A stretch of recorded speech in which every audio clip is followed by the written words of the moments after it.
Hi guys, welcome to my YouTube channel. আজকের health tips প্রোগ্রামে আমরা কথা বলবো আবহাওয়া পরিবর্তন এবং এই বিষয়ে আমাদের করণীয় নিয়ে। এখন আবহাওয়া পরিবর্তনের সময় আমাদের অনেকেরই বিভিন্ন ধরনের অসুখ হয়ে থাকে এই আবহাওয়া পরিবর্তনের ফলে। তো এই ধরনের আবহাওয়া পরিবর্তনের ফলে যে সকল অসুখ আমাদের হয়ে থাকে সেগুলোকে আমরা কিভাবে মোকাবেলা করতে পারি সে বিষয়ে আজকে আমাদেরকে সাজেশন দেবেন হেলথ প্রোভাইডার মোহাম্মদ কামরুজ্জামান। তো চলো বন্ধুরা আমরা তার সাজেশনটি শুনে নেই। চলে। হাই, আমি কামরুজ্জামান। কেমন আছেন? আশা করি ভালো আছেন।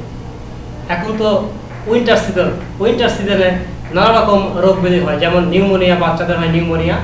এই নিউমোনিয়া এবং অন্যান্য ঠান্ডাজনিত যেসব রোগ, এই সব রোগের জন্য বিভিন্ন রকম ব্যবস্থা নিতে হবে। এর মধ্যে আপনাকে অবশ্যই গরম থাকতে হবে, ঠান্ডা পানি খাওয়া যাবে না, ঠান্ডা পানি ব্যবহার করা যাবে না, ঠান্ডা লাগানো যাবে না শরীরে, এবং গরম পোশাক পরতে হবে।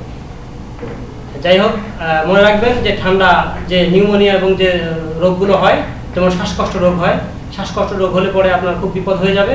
যাই হোক, ঠান্ডাজনিত রোগ থেকে দূরে থাকতে হবে এবং ধুলা বালি এসব লাগানো যাবে না। থ্যাংক ইউ, সবাইকে ধন্যবাদ। কি বন্ধুরা, ভিডিওটি দেখলে তো? সাজেশনটি শুনলে আশা করি তোমরা সাজেশনটি মেনে চলতে পারবে এবং অনেক বেশি সুস্থ থাকতে পারবে।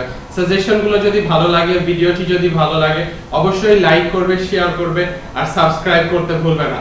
Subscribe Imran Hossain ji, be subscribe it, be with me. Okay, আল্লাহ হাফেজ।